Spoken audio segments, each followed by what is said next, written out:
We be going wild. Haitian in the building, so original. Got the haters catching feelings. Get your hands up to the ceiling and keep them held high. Cause St. Louis isn't ready. Forget about it, goodbye. Hold up, we just saying hi. Five somebody, rise up. Weekdays, catch us live. Somebody, let's go. Good evening, everybody. Good morning and good afternoon. Welcome to the Pascal Show. Hope you guys are all doing well out there. Hope this show finds you in great spirits because another day above the dirt is always a blessing. Let's not forget that. Well, Trump is supposed to be addressing the nation or the world, actually, here in just in a few minutes or so. We'll see if it actually starts on time. He has a tendency to not be on time. This situation might be, that's the question. Will this be the moon, go around it and come back home? Let's get straight into it. So do me a favor. Yeah, he just got in. Wow, he's on time. So this is going to be scripted. Hit the like button down below. Don't forget to hit the subscribe button, please, and thank you. Here we go, guys. Subscribe. I'll do all that other crap later. This is important. So let's get straight into it. Welcome to the Pascal Show, guys. Welcome. Let's get into it.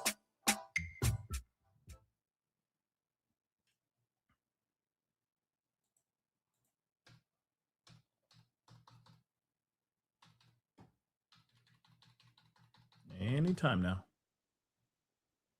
Where is he at? The team at NASA. Here we go. It's time to rock and roll. Let's see what he got to say. Thank you very much. My fellow Americans, good evening. Let me begin by congratulating the team at NASA and our brave astronauts on the successful launch of Artemis II. It was quite something. It will be traveling further than any manned rocket has ever flown and will very substantially pass the moon, go around it, and come back home from a distance that has never been done before. It's amazing. They are on the way, and God bless them. These are brave people. We want to God bless those four unbelievable astronauts. As we speak this evening, it's been just 1 month since the United States military began Operation Epic Fury, targeting the world's #1 state sponsor of terror, Iran. In these past 4 weeks, our armed forces have delivered swift, decisive, overwhelming victories on the battlefield. Victories like few people have ever seen before. Tonight, Iran's Navy is gone. Their Air Force is in ruins. Their leaders, most of them, terrorist regime they led, are now dead. Their command and control of the Islamic Revolutionary Guard Corps is being decimated as we speak. Their ability to launch missiles and drones is dramatically curtailed, and their weapons, factories, and rocket launchers are being blown to pieces. Very few of them left. Never in the history of warfare has an enemy suffered such clear and devastating large-scale losses in a matter of weeks. Our enemies are losing in America, as it has been for 5 years under my presidency, is winning, and now winning bigger than ever before. Before discussing this current situation, I also want to thank our troops for the masterful job they did in taking the country of Venezuela in a matter of minutes. That hit was quick, lethal, violent, and respected by everyone all over the world. After rebuilding our military during my first term, we have by far the strongest military anywhere in the world. And now we're working along with Venezuela and are, in a true sense, joint venture partners. We're getting along incredibly well in the production and sale of massive amounts of oil and gas, the second largest reserves on Earth after the United States of America. We're now totally independent of the Middle East, and yet we are there to help. We don't have to be there. We don't need their oil. We don't need anything they have, but we're there to help our allies. Tonight, I want to provide an update on the tremendous progress our warriors have made in Iran and discuss why Operation Epic Fury is necessary for the safety of America and the security of the free world. From the very first day I announced my campaign for president in 2015, I have vowed that I would never allow Iran to have a nuclear weapon. This fanatical regime has been chanting death to America, death to Israel for 47 years. Their proxies were behind the murder of 241 Americans in the Marine barracks bombing in Beirut, the slaughter of hundreds of our service members with roadside bombs. They were involved in the attack on the USS Cole, and they carried out the countless other heinous acts, including the just horrible, bloody atrocities of October 7th in Israel, something that most people have never seen anything like it. This murderous regime also recently killed 45,000 of their own people who were protesting in Iran. 45,000 dead. For these terrorists to have nuclear weapons would be an intolerable threat. The most violent and thuggish regime on earth would be free to carry out their campaigns of terror, coercion, conquest, and mass murder from behind a nuclear shield. I will never let that happen, and neither should any of our past presidents. This situation has been going on for 47 years and should have been handled long before I arrived in office. I did many things during my 2 terms in office to stop the quest for nuclear weapons by Iran first, and perhaps most importantly, I killed General Qasem Soleimani in my first term. He was an evil genius, brilliant person, a horrible human being, however, the father of the roadside bomb, and he lived just horrible what he did. Iran would have been perhaps in far better, stronger position. Had he lived, we would have had probably a different conversation tonight. But you know what? We'd still be winning and winning big. And then very importantly, I terminated Barack Hussein Obama's Iran nuclear deal, a disaster.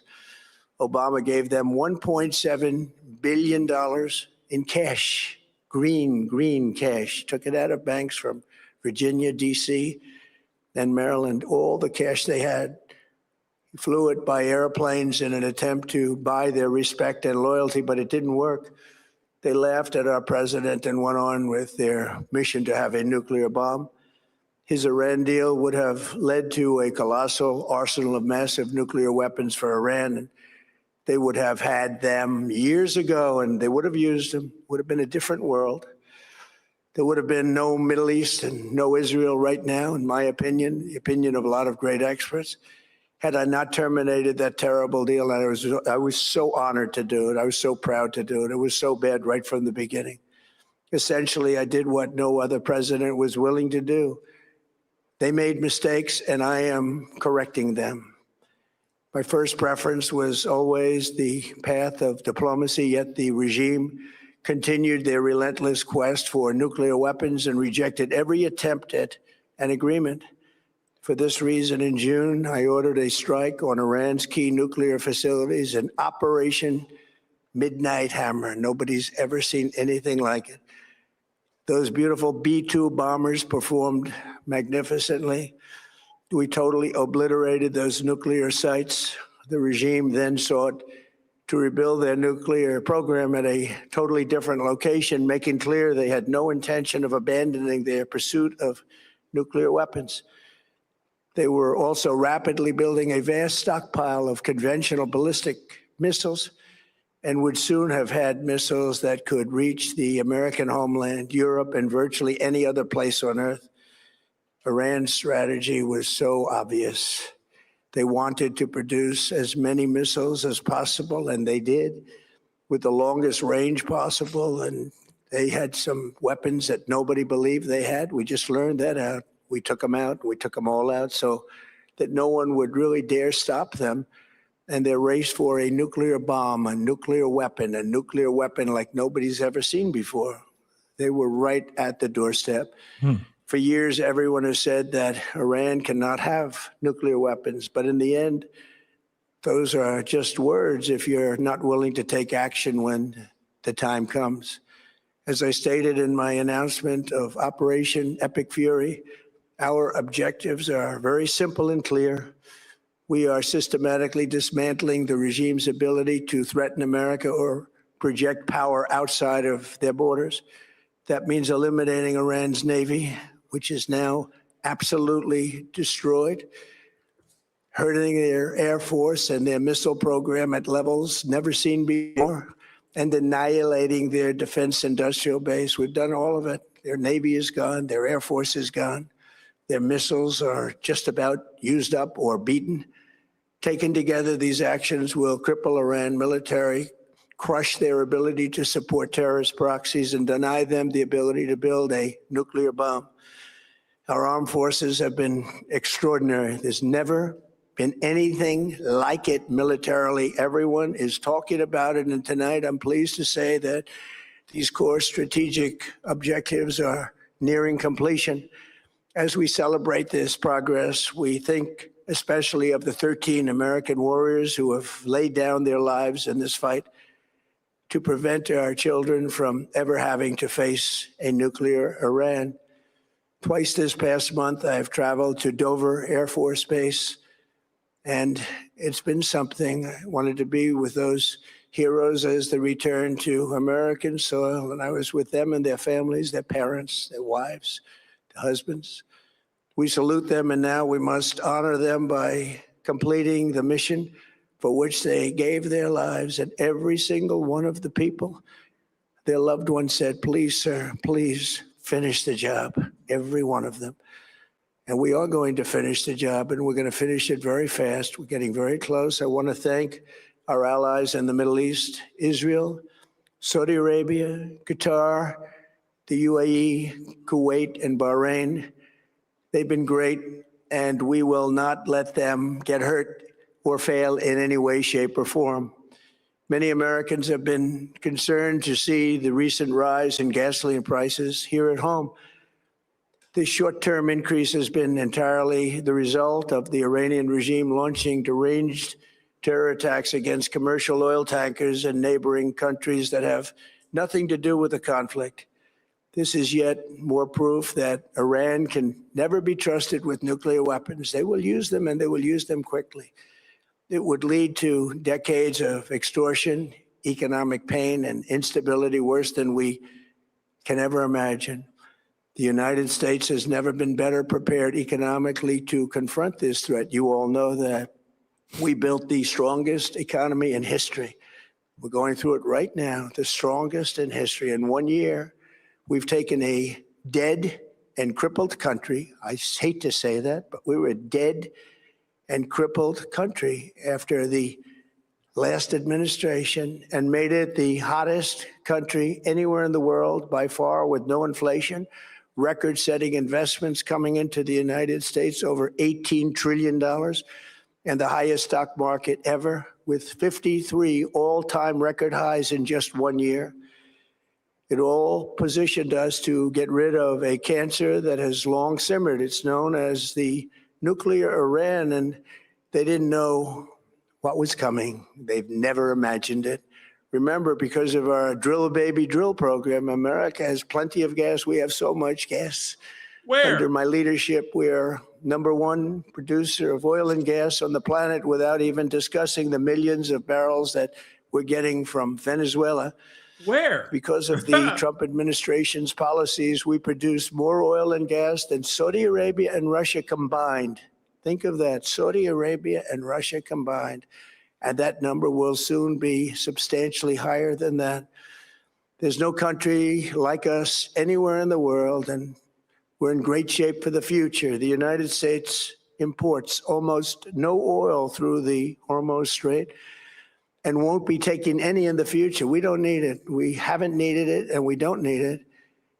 We've beaten and completely decimated Iran. They are decimated, both militarily and economically and in every other way. And The countries of the world that do receive oil through the Hormuz Strait must take care of that passage. They must cherish it. They must grab it and cherish it. They can do it easily. We will be helpful, but they should take the lead in protecting the oil that they so desperately depend on. Wow. So to those countries that can't get fuel, many of which refuse to get involved in the decapitation of Iran, we had to do it ourselves. I have a suggestion. Number one, buy oil from the United States of America. We have plenty. We have so much. And number two, build up some delayed courage. Should have done it before. Should have done it with us, as we asked. Go to the Strait and just take it, protect it, use it for yourselves. Iran has been essentially decimated. The hard part is done, so it should be easy.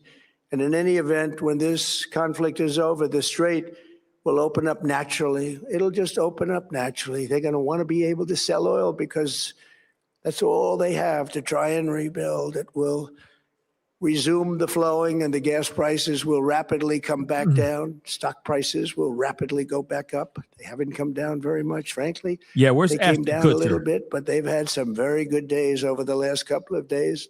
We've done actually much better than I thought, but we had to take that little journey to Iran to get rid of this horrible threat.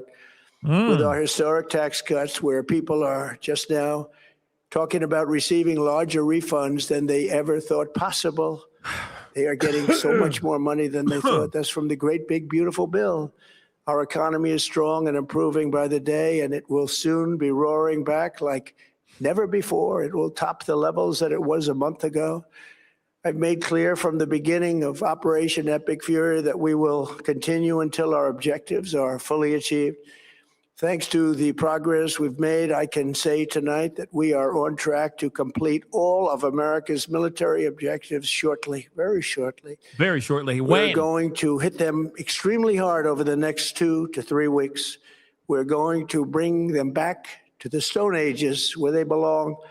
In the meantime, discussions are ongoing. Regime change was not our goal. We never said regime change, but regime change has occurred because of all of their original leaders' death. They're all dead. The new group is less radical and much more reasonable. Yet if during this period of time no deal is made, we have our eyes on key targets. If there is no deal, we are going to hit each and every one of their electric generating plants very hard and probably simultaneously. We have not hit their oil, even though that's the easiest target of all, because it would not give them even a small chance of survival or rebuilding. But we could hit it, and it would be gone, and there's not a thing they could do about it. They have no anti-aircraft equipment. Their radar is 100% annihilated. We are unstoppable as a military force. The nuclear sites that we obliterated with the B-2 bombers have been hit so hard that it would take months to get near the nuclear dust, and we have it under intense satellite surveillance and control. If we see them make a move, even a move for it, we'll hit them with missiles very hard again. We have all the cards, they have none. It's very important that we keep this conflict in perspective. American involvement in World War I lasted 1 year, 7 months and 5 days. World War II lasted for 3 years, 8 months and 25 days. The Korean War lasted for 3 years, 1 month and 2 days. The Vietnam War lasted for 19 years, 5 months and 29 days. Iraq went on for 8 years, 8 months and 28 days. We are in this military operation, so powerful, so brilliant, against one of the most powerful countries for 32 days. And the country has been eviscerated and essentially is really no longer a threat. They were the bully of the Middle East, but they're the bully no longer. This is a true investment in your children and your grandchildren's future. The whole world is watching, and they can't leave the power, strength, and brilliance. They just can't believe what they're seeing. They leave it to your imagination, but they can't believe what they're seeing, the brilliance of the United States military. Tonight, every American can look forward to a day when we are finally free from the wickedness of Iranian aggression and the specter of nuclear blackmail. Because of the actions we have taken, we are on the cusp of ending Iran's sinister threat to America and the world. And I'll tell you, the world is watching. And when we do, when it's all over, the United States will be safer, stronger, more prosperous, and greater than it has ever been before. May God bless the men and women of the United States Armed Forces, and may God bless the United States of America. Thank you very much, and good night.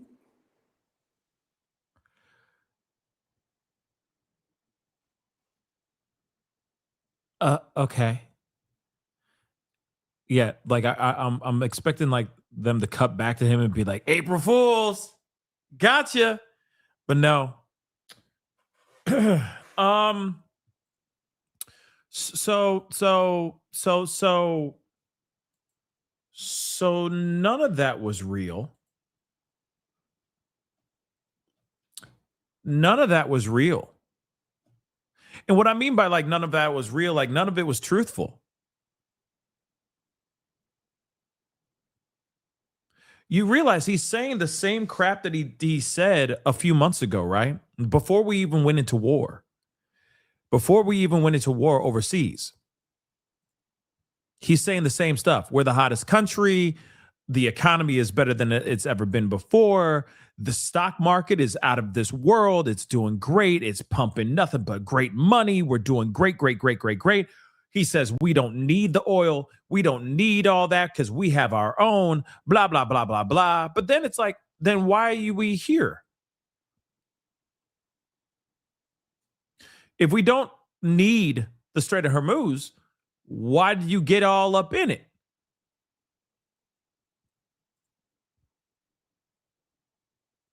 You see what I'm saying? This is, yeah, he says the same, Silky Slim. You saying that, yep, he says the same damn thing every day. He's been saying this since day one. Okay?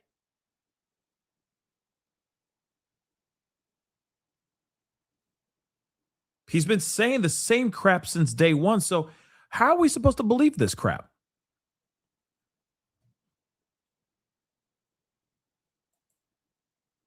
Delulu. Yeah, it's Delulu. For sure, just me. Some ain't right. Hold on. He said, let's talk about the wars. He was talking about the wars. Why is he talking about like the comparison of wars suddenly out of nowhere? Vietnam War, 19 years. Like what? Oh, I got to find it. Strength and brilliance. I just can't believe what they're seeing. They leave it to your imagination, but they can't believe what they're seeing. The brilliance of the United States military. Tonight, every American can look forward to a day when we are finally free from the wickedness of Iranian aggression and the specter of nuclear blackmail. Because where were we ever in the worry of, or like, okay, I get it. Like Iran could launch a nuke any day. I get that. But couldn't that be the same story for every country that doesn't like America? You know what I'm saying? Like, because of the actions we have taken, we are on the cusp of ending Iran's sinister threat to America and the world. And I'll tell you, the world is watching. And when we do, when it's all over, the United States will be safer, stronger, more prosperous, and greater than it has ever been before. May God bless the men and all in the of the most powerful in that went on for years and 25 days. World last none. It's very important that we keep this conflict in perspective. American involvement in World War I lasted 1 year, 7 months, and 5 days. World War II lasted for 3 years, 8 months, and 25 days. The Korean War lasted for 3 years, 1 month, and 2 days. The Vietnam War lasted for 19 years, 5 months, and 29 days. Iraq went on for 8 years, 8 months, and 28 days.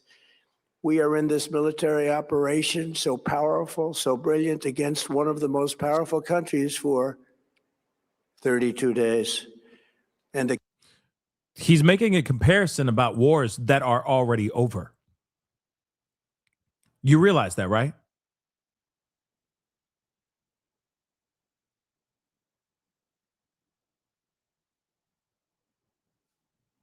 Need I say more? He's talking about wars that are already done. They've been done. And he's sitting there going, we've only been here for 32 days. Still doesn't matter. It could mean that we could be there for a whole year. Could mean we could be in this war that he's calling a war now. We are in this military operation so powerful, so brilliant against one of the most powerful countries for 32 days. Iraq went on for 8 years, 8 months, and 28 days. We are in this military operation so powerful, so brilliant against one of the most powerful countries for... Oh, well, he didn't call it a war. He didn't call it a war. I stand corrected. I thought he did say war. But he's still calling it an operation. He's still calling it an operation. He's still declining and refusing to call it a war, which it clearly is a war. If you got thousands of troops going over there, this is not an operation, guys. This is a freaking war. Period. But he's going, oh, all those lasted for multiple years. They're multiple years. But this one's only 32 days. No big deal. No big deal. Here's the other thing that I find really crazy, right?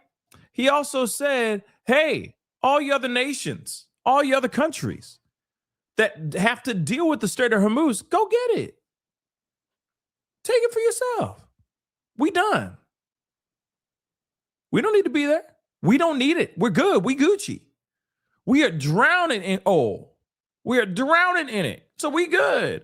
So all you other countries that need that Strait of Hormuz, go on in there and take that ish, bro. Take it. It's yours, right? Ain't that interesting? Take that ish.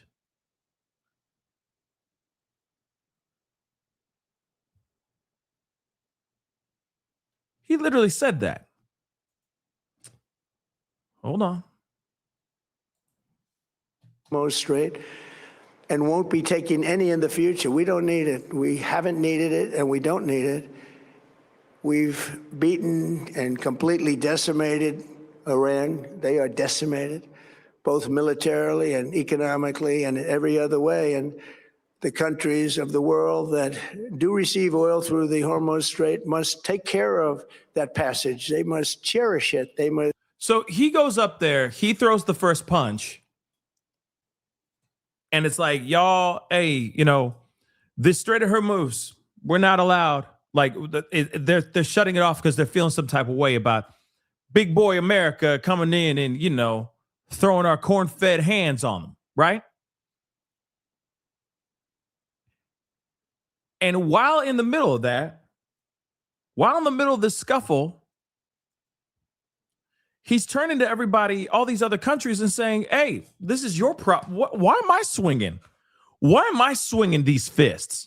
Why am I perspiring? Why am I depleting all of these calories out of my body, burning all this fat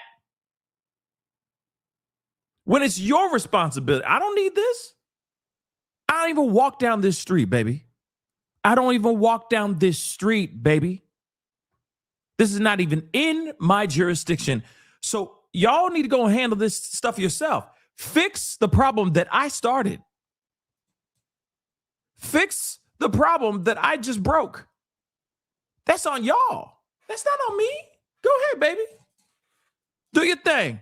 You realize how stupid that is, right?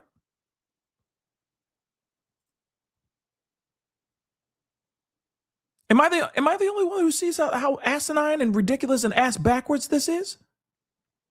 Because this is ass backwards. He starts beef with the country. The country gets angry and says, we're shutting this off. F all y'all. The rest of the world starts freaking out because they're like, wait a second, we need those. We need that passage. We need access to those things. We need those things. Damn it. Trump says we're going to go in there. We're going to kick some ass. And then suddenly out of nowhere, weeks into this mother lover, he goes, oh, well, y'all need to go handle this now too. But what's interesting is as he's telling everybody, hey, all these other countries, yo, France, Great Britain, all y'all, sup, I need y'all to come through. Come through. Y'all need to handle this and help me out. They say, hell no, we good. We don't want to start no beef. We're good. We're good being peaceful over here. Suddenly Trump's like, oh, you don't want to help me? Oh, y'all don't want to help me? Oh, all right then. I'm gonna step back. I'm just gonna let it be what it is. And if it's shut off completely and you guys hurt, that's on y'all. How dare you not come up and start throwing bows with me? How dare you? He wants a full-on world war. Notice, by the way, he did say that this was an operation, but he still compared this operation to a whole bunch of wars. You realize that, right? As much as he's talking down and saying this is not a war, he is still comparing this operation to historical massive wars.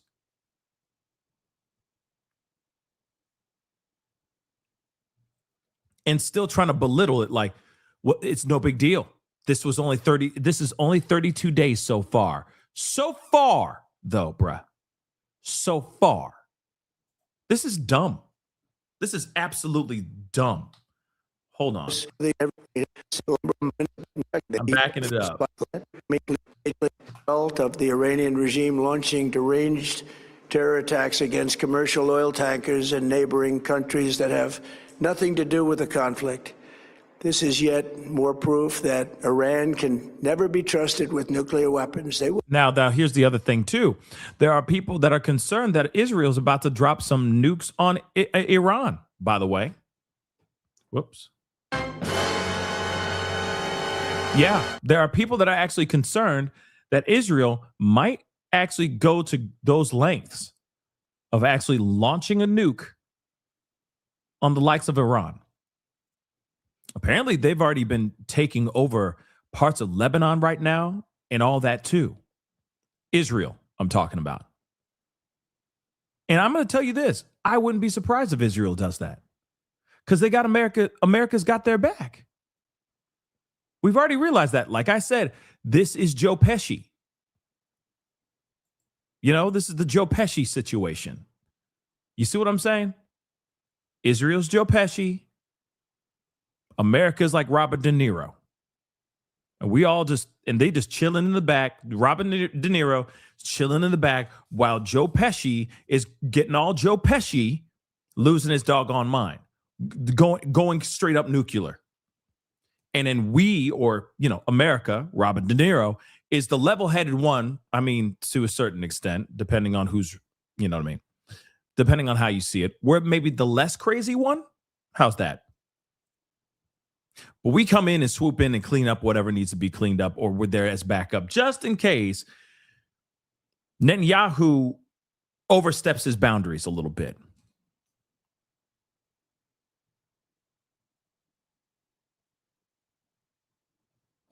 So Nomino just said they're shooting rockets at us in Lebanon. Yeah, that's what I'm saying. They're actually shooting rockets at the likes of Lebanon. You really think, do we truly think that this war is going to be over anytime soon? Or as Trump says, this operation is going to be over anytime soon? I doubt it, guys. I really, really doubt it. No disrespect. I just don't see it. And then he's trying to play it like we don't need all that. We're good. We don't need all that oil. We got plenty over here. We got plenty here. We don't need oil over there. We don't need the Strait of Hormuz. But then why did we stick our nose in that situation in the first doggone place. Here's the other thing, too. It's screwing over Israel as well. Because I'm sure that they need that Strait of Hormuz, too. And all the other allies that are in that area. Like I said, this is really bad. Will use them, and they will use them quickly. It would lead to decades of extortion, economic pain, and instability worse than we can ever imagine. The United States has never been better prepared economically to confront this threat. You all know that we built the strongest economy in history.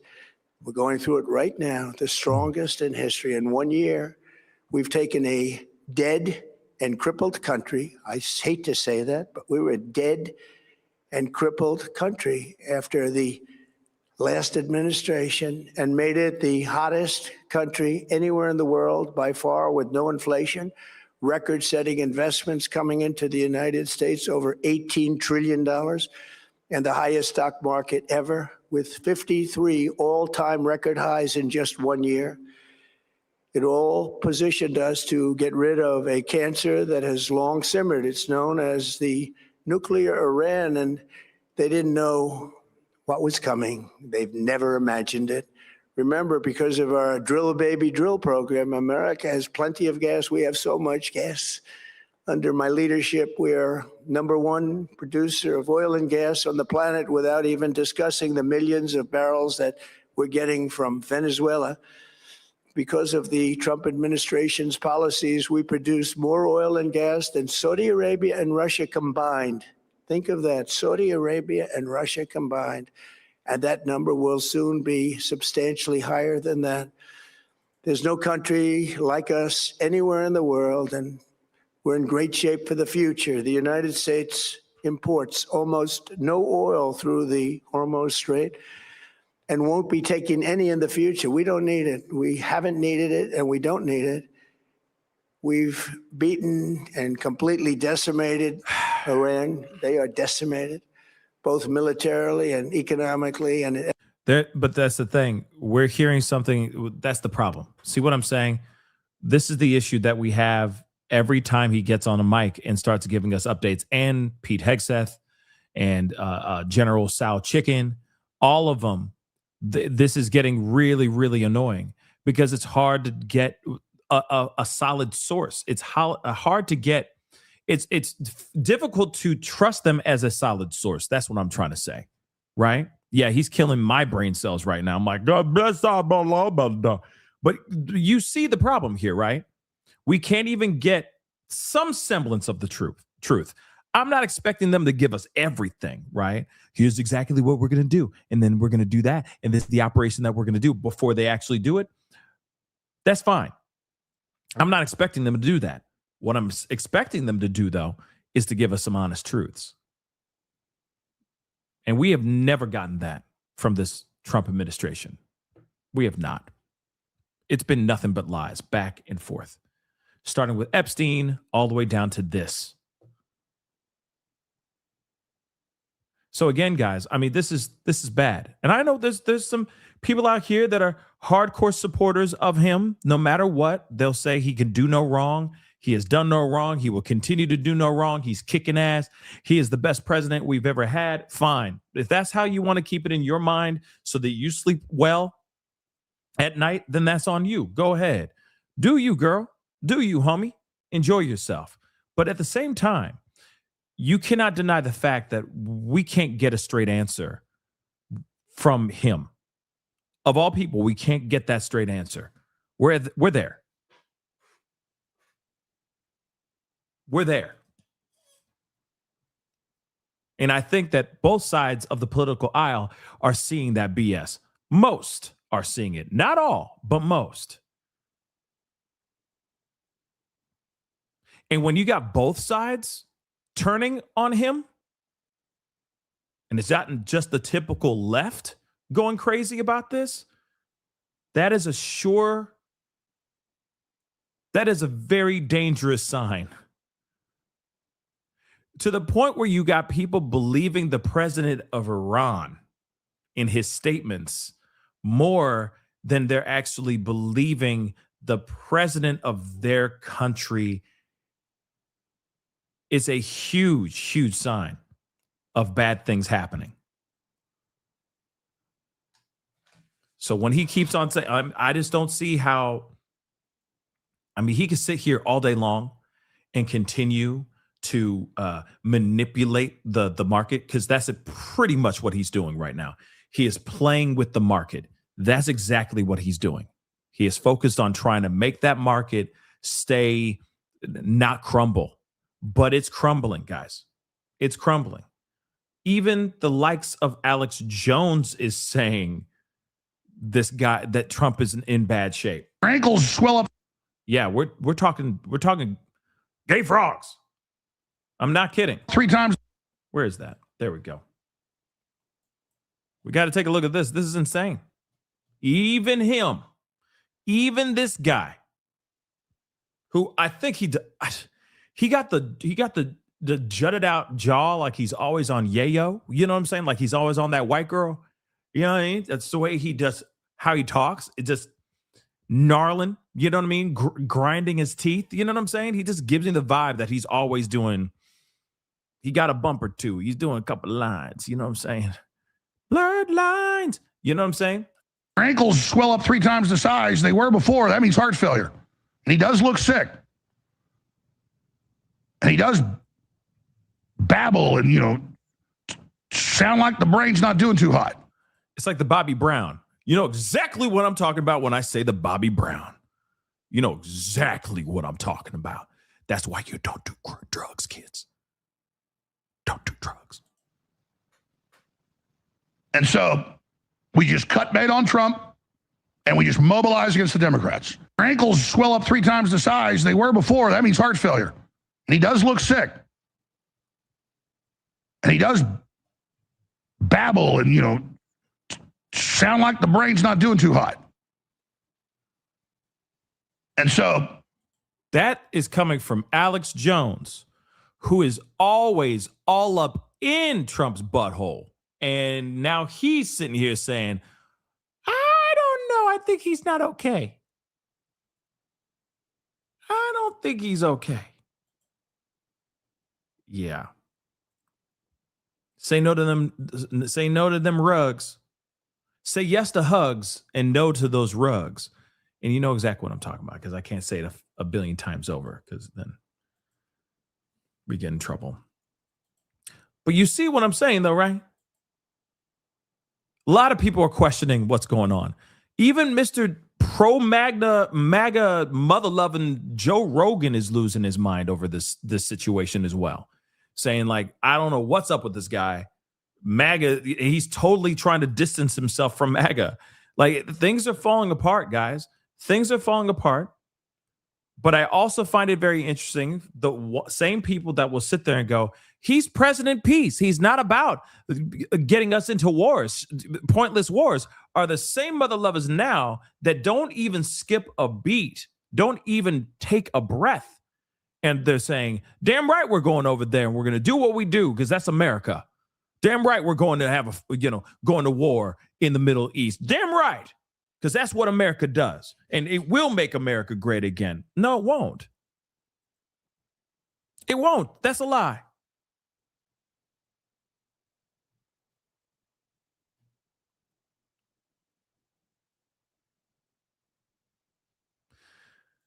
Yeah. Oh, I saw something here. See, that's exactly my point too, Roberto. Everyone talks about his health. But Biden was straight up dropping deuces on stage. Okay? Straight up. Not knowing which way to go after he reads off the prompter. Whatever was written for him. And he's going, I'm going to, and Jill's running after him like, no, this way, honey. Hi. Come on, this way, honey. Hi, America. You know what I mean? Remember all that crap? So as much as we sit here and we're, we still let Biden run and stay in office for 4 whole freaking years. Straight up. He finished his, in fact, he was running again. And then everyone goes, oh no, Oh no. Oh no. Oh Biden, no. You need to sit down. No, not over here. That chair. Yeah. Not the little kid's chair. The adult chair. Yeah. And we'll get you a cookie. Huh? Yeah? You want a cookie? That's how bad his mind is near the end of his term. It was that bad. Come on. Cookies. He was gone. I'm sorry. He was gone. And then you look at the likes of Trump, he's all jacked up too. But that's not going to change anything as much as he's like sleepy Joe Biden. You know, he's kind of turning into sleepy Trump too. But he's like, you know, he's more unhinged. You know, Biden was like a gentle old man that just was slowly slipping. His mask of senility was starting to slip off. You know what I mean? Trump, he's a grumpy old man, but also vengeful. But he's always been that way, guys. He's always been that way. Have you read any of his books? He's always been vengeful. Always. That is one thing that Trump has always been. That's not him being crazy. That's Trump. Just so you know. Just read one of his old books. It'd be like, if somebody screws you, screw back harder. That's a title to one of his books, a title to one of his chapters in one of his books. I'm just being real. He has always been the guy who loves revenge and loves when people, well, apparently he loves when people die. He's happy when people die. That's crazy. Do you realize how diabolical that is? Have you ever thought about that for like 2 seconds and how jacked up that is? Do you realize how crazy that is? That he is happy when people die? And he admits it out loud? He goes on to his true soul. He's like, good thing that he's dead. Heard about this guy passing away. Good thing he's dead. No more pain for everybody. Make America great again. Like, what? Diabolical. Okay. I think somebody said, what's his zodiac? I think he's a Gemini. Oh, a diabolical Gemini. Yeah, I think he's a Gemini. Isn't it like, I think his birthday's June. I think it's like June 13th or something like that. Isn't his birthday? 14th. Yeah, I think he's a Gemini. Yeah. Yeah, that guy's he's a Gemini. Sheesh. My God. Renee, thank you so much for the love. We're effed. Love and life from Australia. Thank you so much from Australia, all the way from down under. Thank you so much. I appreciate it. I really do. Rye, thank you so much for the love. I think they had him read those dates just so he sounded really sharp. Like he just knows all the specific dates, even though teleprompter, more BS. Exactly. But you got to remember, everything that he said in his speech is the same thing he said a year ago. Except now it's war on top of that. Or it's an operation, not a war. Right? And no, it's not like Melania is getting a nose job or anything. No, it's an operation overseas to do God knows what. And we still don't know what the hell he's going to do, what they're going to do next. That's the absolute problem. We don't know what they're planning on doing over there, but they're deploying all kinds of soldiers, and they're going to be sending more troops here very, very soon. They've even moved the age limit up to 42 years old, if I'm correct, for enlisting. So, you know, a draft is about to come. A draft is coming. If it continues going the way it's going, yeah, we're screwed. We're all screwed. All of us will be at the strip club, okay? Crying like babies and going, man, this is going to be the last time I see any titties, man. God, no. You know what I mean? All of us, even the ladies.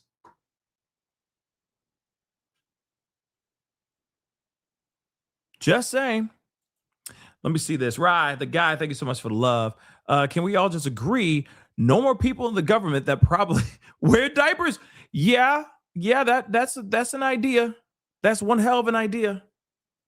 You know, maybe somebody who's a little bit more fit in their minds, you know? But here's the thing. I got to say this, okay? We got Pete Hegseth. I don't know how old Pete Hegseth is, but he is definitely younger, much younger than President Trump. And he's just as insane, if not more. Remember that too. So I feel like there's no, like, I feel like at this point, we just need to find a good person that wants to take care of this country. Yes, make the economy kick some serious booty, you know? Maybe one that doesn't moonlight as a cross-dresser wearing cockeyed nipple booty, you know, boobies, you know, tig-o bitties, you know? Someone who gives a damn about what we're doing with our, you know, with our economy and our lives, and actually doesn't want to have wars. Pretty much. Oh yeah, thank you so much for the love. Now, notice he never mentioned the words imminent threat. You're right. He never did. And interesting how Joe Kent said, we are not. There was no imminent threat, right?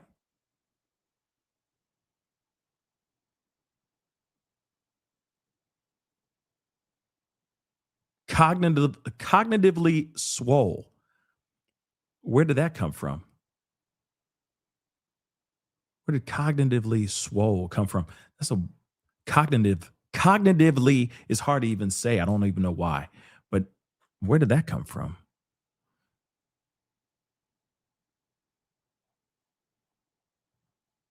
It's kind of a cool phrase.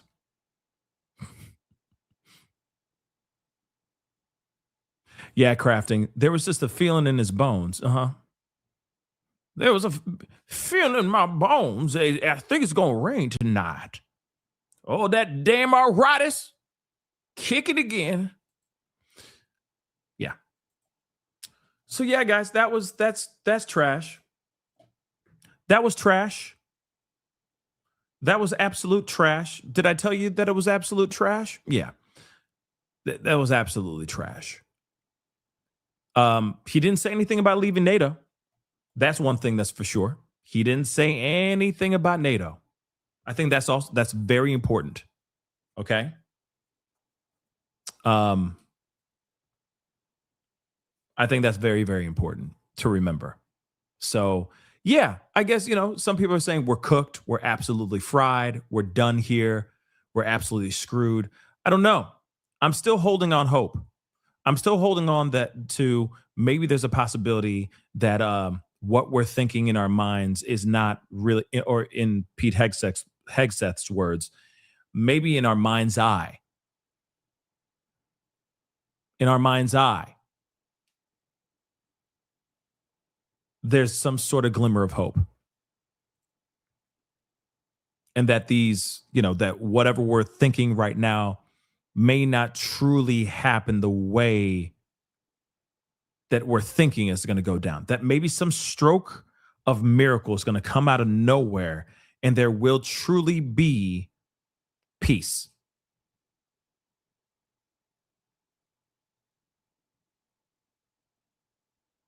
And we don't go into World War III. I'm hoping not. I'm holding on to hope. How's that? Sarah, thank you so much for the love. I appreciate it. Didn't have constant drama, evil/cruelty we are seeing from this administration under Biden. Yeah, didn't have constant drama, evil, cruelty. Sorry, I like read it wrong. But yeah, we didn't have constant drama, evil, cruelty that we're seeing from this administration under Biden. Yep, that is true. That is true. That is true. I could sleep at night before and would vote for Biden again to get rid of this evil dictator. I think there's a lot of people that feel that pain right now. Absolutely. Absolutely. I think there's a lot of people that are thinking like, damn, now it's a woulda, coulda, shoulda situation. You know what I mean? Oh yeah, thank you so much for the love again. That speech could have been a tweet. He wasted 23 minutes. Damn right he could have. It would have been the same crap, and you know what I mean? Like, but that's the problem. I don't understand why he keeps saying it, because it's not true. Now, don't get me wrong. I'm a full believer in manifestation, right? The more you speak it, the more it comes true. But when you're putting something out and saying, I'm a pink panda, I'm a pink panda. Did you know that I'm a pink panda? And it's like, baby, there's no way you're going to be a pink panda because you are a human being. Sure, you can identify as one, but it's not like tomorrow you're going to wake up covered in pink fur, walking on all fours with a wagging tail. You're just not. Reality has to set in that is not true. And every day, every time he gets in these speeches, he tells us the same crap. And don't get me wrong about manifestation, manifest baby, because it's amazing. But at the same time, if it's not working, at some point you got to change. You got to change the station. At some point you got to change the rhetoric. And he's not doing that.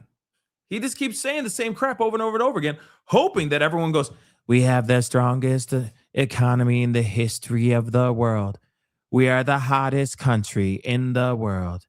We are amazing, and Trump is an amazing president that should go for a third term. Like, and it's not. That's not the situation that we're in.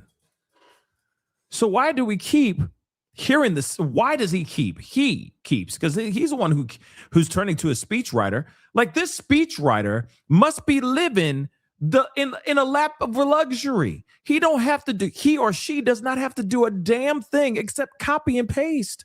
You realize that, right? All they're doing is copying and pasting.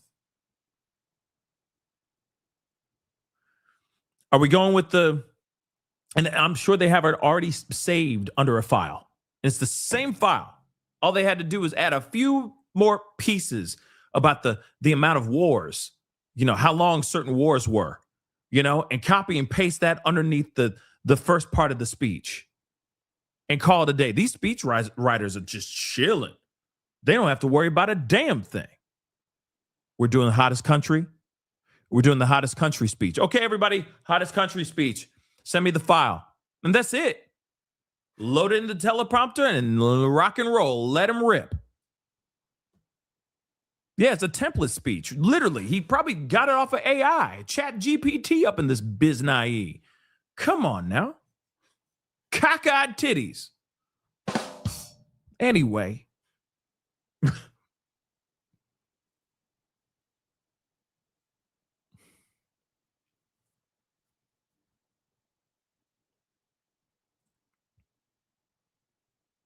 Cockeyed titties.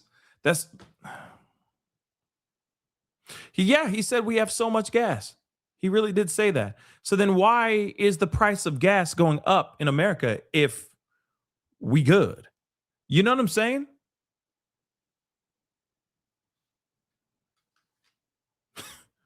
Everything's going tits up. It's a slow roll. You know what I mean?